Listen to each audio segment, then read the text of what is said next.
افلا یتدبرون القرآن، تدبر قرآن، مولانا امین احسن اصلاحی۔ سورہ جاثیہ آیات 24 تا 37، حصہ دوم۔ اعوذ باللہ من الشیطان الرجیم، بسم اللہ الرحمن الرحیم۔ ھذا کتابنا ینطق علیکم بالحق انا کنا نستنسخ ما کنتم تعملون۔ یہ بھی اوپر والی بات ہی کا حصہ ہے، یعنی ان کو آگاہ کر دیا جائے گا کہ اس دفتر سے کسی ناانصافی یا کسی سہو و نسیان کا کوئی اندیشہ نہیں ہے۔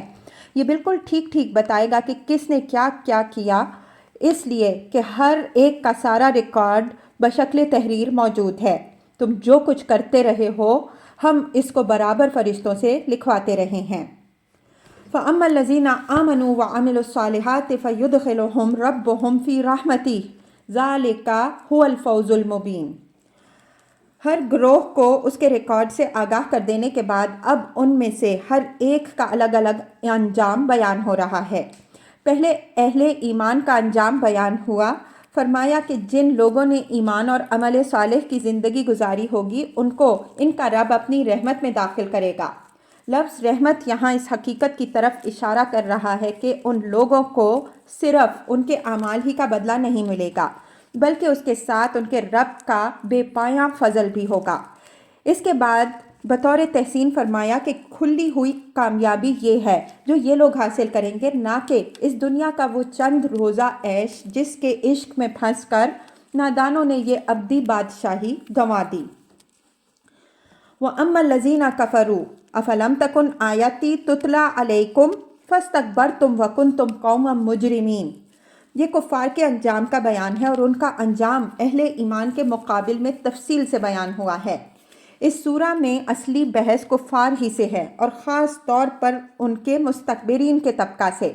فرمایا کہ رہے وہ لوگ جنہوں نے کفر کیا تو ان سے کہا جائے گا کہ کیا یہ واقعہ نہیں ہے کہ اس دن سے آگاہ کرنے کے لیے جب تم کو ہماری آیتیں پڑھ کر سنائی جاتی تھیں تو تم نے تکبر کیا اور ہماری تنبیہ و تذکیر کے باوجود تم بدستور اپنے جرم پر مصر رہے۔ اس تکبر اور اصرار کی تفصیل اسی سورہ کی آیات 8 تا 9 اور 24 تا 25 میں گزر چکی ہے۔ اس مرحلہ میں ان لوگوں سے یہ سوال ظاہر ہے کہ جواب حاصل کرنے کے لیے نہیں کیا جائے گا، بلکہ مقصود صرف ان کو ملامت کرنا ہوگا تاکہ ان کی رسوائی میں مزید اضافہ ہو۔ وَإِذَا قِيلَ إِنَّ وَعْدَ اللَّهِ حَقٌّ وَالسَّاعَةُ لَا رَيْبَ فِيهَا قُلْتُمْ مَا نَدْرِي مَا السَّاعَةُ إِن نَّظُنُّ إِلَّا الظَّنَّ وَمَا نَحْنُ بِمُسْتَيْقِنِينَ۔ یہ ان کے استکبار کی وضاحت ہے کہ تمہارا حال یہ ہو رہا ہے کہ جب تم سے کہا جاتا ہے کہ اللہ کا وعدہ جزا و سزا شدنی اور قیامت کے واقع ہونے میں کسی شک کی گنجائش نہیں ہے تو تم بڑی رعونت سے یہ جواب دیتے کہ ہم نہیں جانتے کہ قیامت کس چیز کا نام ہے، بس ایک گمان ہے جو ہم رکھتے ہیں اور ہم اس کا یقین کرنے والے نہیں ہیں۔ اس آیت سے یہ حقیقت واضح ہوئی کہ جہاں تک گمان کا تعلق ہے یہ منکرین بھی اپنے دل میں رکھتے تھے، لیکن ان کا مطالبہ یہ تھا کہ جب ان کو اس کا پورا یقین ہو جائے گا تب وہ مانیں گے۔ اس یقین کے لیے ان کا مطالبہ یہ تھا کہ ائتوا بآبائنا ان کنتم صادقین، اگر تم اپنے وعدے میں سچے ہو تو ہمارے باپ دادا کو زندہ کر کے دکھا دو۔ ظاہر ہے کہ یہ ایک بالکل ہی احمقانہ مطالبہ تھا۔ اس کے معنی یہ ہوئے کہ انسان صرف اسی چیز کو مانے جو اس نے آنکھوں سے دیکھی ہو، اس کے علاوہ کسی بات پر بھی یقین نہ کرے، خواہ اس کے حق میں کتنے ہی واضح عقلی و اخلاقی دلائل موجود ہوں۔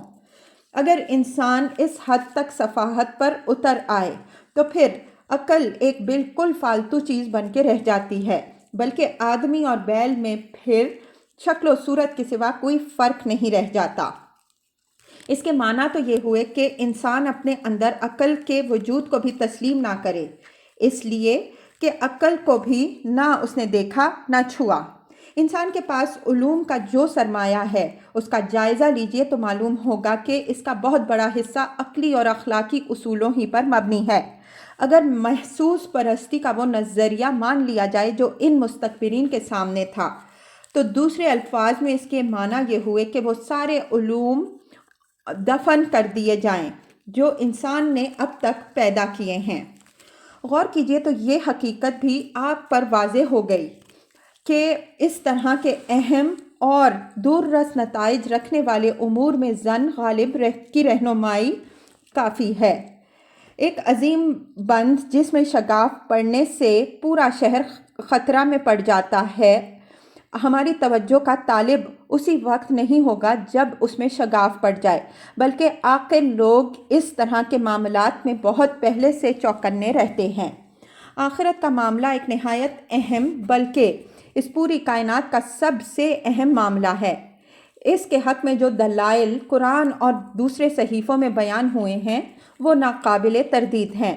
زیادہ سے زیادہ کوئی شخص کچھ کہہ سکتا ہے تو یہ کہہ سکتا ہے کہ اس پر اس کو اس طرح کا یقین نہیں ہے جس طرح کا یقین آنکھوں دیکھی چیز پر ہوتا ہے۔ اگر اس طرح کا یقین نہیں ہے تو نہ ہو۔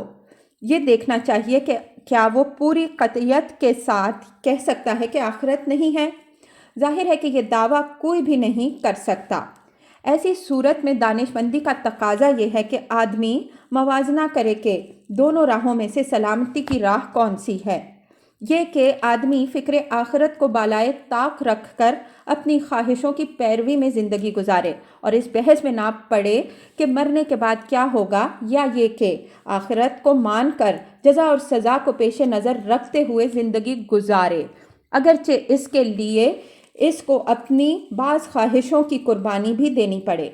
غور کیجئے تو دانش مندی کا تقاضا یہی ہے کہ آدمی یہ دوسری راہ اختیار کرے، اس لیے کہ پہلی صورت اختیار کرنے میں ایک ابدی اور دائمی خطرہ مضمر ہے۔ یہ دوسری راہ اور فائدہ اس کے سوا کچھ نہیں ہے کہ آپ اپنے ذوق کے مطابق، اپنی خواہشوں کے مطابق زندگی گزارنے کے لیے آزاد ہوں گے، اگرچہ ان کا پورا ہونا آپ کے ارادہ پر منحصر نہیں ہے۔ برعکس اس کے اس دوسری راہ میں خطرہ کوئی نہیں۔ اگر آخرت ہوئی تب تو ابدی بادشاہی حاصل ہوگی، اور اگر منکرین کے خیال کے مطابق نہ ہوئی تو نقصان کیا ہوگا؟ زیادہ سے زیادہ یہی تو کہ اس فانی زندگی میں چند فانی خواہشوں کی قربانی دینی پڑی، اور ان کا پورا ہونا بھی اپنے اختیار میں نہیں بلکہ کسی اور کے اختیار میں تھا۔ وَبَدَا لَهُمْ سَيِّئَاتُ مَا عَمِلُوا وَحَاقَ بِهِم مَّا كَانُوا بِهِ يَسْتَهْزِئُونَ۔ انسان جو عقلی اور اخلاقی جرائم اس دنیا میں کرتا ہے ان کے برے نتائج اس کے سامنے فوراً نہیں آتے، اس وجہ سے ان کے معاملہ میں وہ دلیر ہو جاتا ہے اور ناصحوں کی نصیحت قبول کرنا تو درکنار ان کو بے وقوف سمجھتا ہے اور ان کی باتوں کا مذاق اڑاتا ہے۔ قیامت کے دن اللہ تعالیٰ اعمال کے حقیقی نتائج سے پردہ اٹھا دے گا۔ اس دن اندھے سے اندھے کو بھی نظر آ جائے گا کہ اس نے دنیا میں جو بس بھری فصل بوئی اور جس کے انجام سے اس کے رسولوں اور اس کے نیک بندوں نے اس کو ڈرایا، لیکن اس نے ان کی پرواہ نہ کی، اس کا حاصل کس ہولناک شکل میں اس کے سامنے آیا۔ اس دن وہ عذاب جس کا وہ بڑی دیدہ دلیری کے ساتھ مذاق اڑاتا تھا، اس کو اس طرح گھیرے گا کہ اس کے سامنے کوئی راہ فرار باقی نہیں رہے گی۔ وَقِيلَ الْيَوْمَ نَنْسَاكُمْ كَمَا نَسِيتُمْ لِقَاءَ يَوْمِكُمْ هَٰذَا وَمَأْوَاكُمُ النَّارُ وَمَا لَكُمْ مِن نَاصِرِينَ۔ نسی یہاں نظر انداز کرنے کے مفہوم میں ہے، یعنی ان کو پہلے ہی مرحلے میں آگاہ کر دیا جائے گا کہ جس طرح تم نے دنیا میں اللہ کے رسولوں اور اس کے نیک بندوں کے انذار کو نظر انداز کیے رکھا اور اس ہولناک دن کی پیشی سے انہوں نے تم کو آگاہ کیا تو تم نے سنی انسنی کر دی، اسی طرح آج ہم تم کو نظر انداز کریں گے۔ تم کتنا ہی چیخو اور چلاؤ لیکن ہمارے ہاں تمہاری کوئی سنوائی نہیں ہونی ہے۔ اور یہ بھی یاد رکھو کہ اگر تم کو اپنی جمعیت پر ناز تھا تو بھی آج تمہاری کوئی مدد نہیں کر سکتی، اور اگر اپنے شرکاء و شفعاء پر بھروسہ تھا تو وہ بھی تمہارے کچھ کام آنے والے نہیں بنیں گے۔ ذَلِكُمْ بِأَنَّكُمُ اتَّخَذْتُمْ آيَاتِ اللَّهِ هُزُوًا وَغَرَّتْكُمُ الْحَيَاةُ الدُّنْيَا فَالْيَوْمَ لَا يُخْرَجُونَ مِنْهَا وَلَا هُمْ يُسْتَعْتَبُونَ۔ یعنی تم اس رویے کے سزاوار اس وجہ سے ٹھہرے کہ جب تم کو اس دن سے آگاہ کرنے کے لیے اللہ کی آیات پڑھ کر سنائی جاتی تھیں تو تم ان کا مذاق اڑاتے اور اس طرح وہاں سے چل دیتے گویا تم نے کوئی بات سنی ہی نہیں۔ آیات 8 تا 9 میں یہ مضمون گزر چکا ہے۔ وغرتکم الحیات الدنیا، یعنی تم کو دنیا میں اللہ تعالیٰ نے جو رفاہیت و خوشحالی بخشی اس سے تم نے یہ نتیجہ نکال لیا کہ تم اسی کے سزاوار و حقدار ہو، اور تمہاری یہ خوشحالی اس بات کا ثبوت ہے کہ تمہارے عقیدہ یا عمل میں کوئی خرابی نہیں ہے۔ اس غرور میں مبتلا ہو کر تم نے ان لوگوں کا مذاق اڑایا جنہوں نے تمہارے عقائد و اعمال کے فساد کی طرف تم کو توجہ دلانے کی کوشش کی اور ان کو یہ طعنہ دیا کہ بتاؤ ہمارے حالات اچھے ہیں یا تمہارے؟ جب ہمارے حالات تم سے بدرجہ بہتر ہیں تو ہم یہ کیوں نہ سمجھیں کہ ہمارے ہی عقائد و اعمال بھی اچھے ہیں اور خرابی ہمارے اندر نہیں بلکہ تمہارے ہی دماغوں کے اندر ہے۔ فَالْيَوْمَ لَا يُخْرَجُونَ مِنْهَا وَلَا هُمْ يُسْتَعْتَبُونَ، فرمایا کہ ان کے اس غرور کی پاداش میں نہ تو ان کو دوزخ سے نکلنا نصیب ہوگا اور نہ ان کو یہ موقع دیا جائے گا کہ وہ اپنے رب سے معافی مانگ کر اس کو راضی کر سکیں، بلکہ ان کے لیے امید کے تمام دروازے بند ہو جائیں گے۔ اس ٹکڑے میں اسلوب کی اچانک تبدیلی قابل توجہ ہے۔ اوپر کے ٹکڑے میں اسلوب خطاب کا تھا، اس میں دفتن غائب کا اسلوب آ گیا، گویا نظر انداز کیے جانے کی جو دھمکی ان کو دی گئی تھی اس کا عملی ثبوت یہیں سے شروع ہو گیا، یہاں تک کہ وہ اس قابل بھی نہیں رہے کہ ان کو خطاب کر کے کوئی بات کہی جائے۔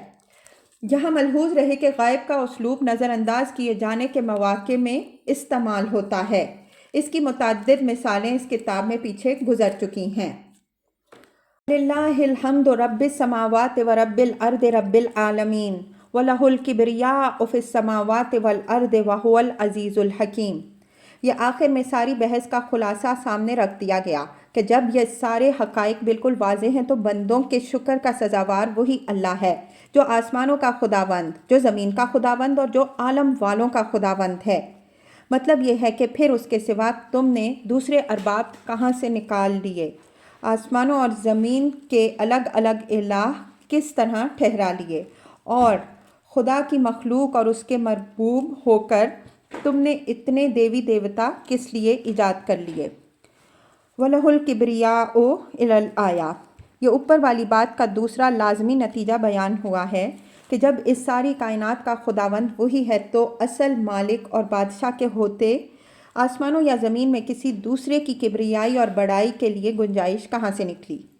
پھر تو ساری کبریائی کا حقدار وہی ہوا، سب کو اسی کے آگے سرفگندہ ہونا اور اسی کے سامنے سر تسلیم خم کرنا ہے۔ اگر کوئی اس کی مملکت کے اندر اس کے مقابل میں سر اٹھاتا ہے تو وہ اس کی کبریائی کو چیلنج کرتا ہے، اور جو اس کی کبریائی کو چیلنج کرے گا وہ لازماً کافر کردار کو پہنچے گا۔ اللہ تعالیٰ عزیز یعنی غالب و مقتدر ہے، اس وجہ سے کوئی اس کی گرفت سے بچ نہیں سکتا، لیکن ساتھ ہی وہ حکیم بھی ہے، اس وجہ سے اگر اس نے لوگوں کو سرکشی کے لیے مہلت دے رکھی ہے تو اس سے کسی کو یہ غلط فہمی نہیں ہونی چاہیے کہ وہ خدا کی گرفت سے باہر ہو گیا، بلکہ اس کا ہر کام حکمت پر مبنی ہوتا ہے اور یہ حکمت ایک دن سب کے سامنے ظاہر ہو کے رہے گی۔